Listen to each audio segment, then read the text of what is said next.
Hello everyone and welcome back to our channel. Today we're addressing a common issue that many Windows users face during installation, the dreaded no device drivers were found error. But fear not, we have a solution that will help you out get past this roadblock and successfully install your operating system. Now for this method we're going to be using command prompt.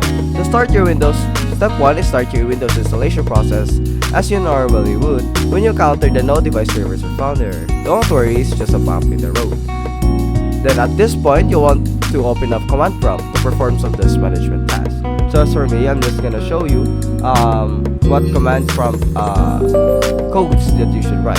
So I already have my Windows installed and I don't want to bother myself reinstalling Windows again. So for step 2 is type this part and hit enter. This command opens up the disk part utility, which is a powerful tool for managing disks. Now type list this and press enter. This command lists all the disks connected to your computer. So as you can see, I have mine here, 2 disks, one containing 233, 189 and 31, which are both online. Then step 5 is identify the disk where you want to install Windows. It's usually disk 0, but be cautious and double check. So for me, I have my Windows installed on disk 0 already.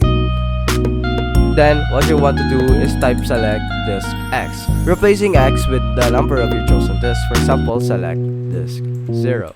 So select disk 0 like so. Disk 0 is now the selected disk. Here you have it. Then next type clean and press enter. This command wipes out any existing partitions on the selected disk. Afterward, enter create partition primary and hit enter. Then this command creates a new primary partition. Now, finally, type in this command, format fs equals to and tfs quick, and press enter. This formats the newly created partition with the NTFS file system. So once the format is complete, you can exit the disk part by typing exit and pressing enter. For me, I already have the steps installed and the Windows computer, so I don't want them to overwrite the old one, so I'm just gonna click on exit, leaving this part like so, and now you can simply close the command prompt window and proceed with your Windows installation as usual. And there you have it, folks. By using command prompt and a few simple commands, you can bypass the no device drivers or found error and continue with your Windows installation without a hitch.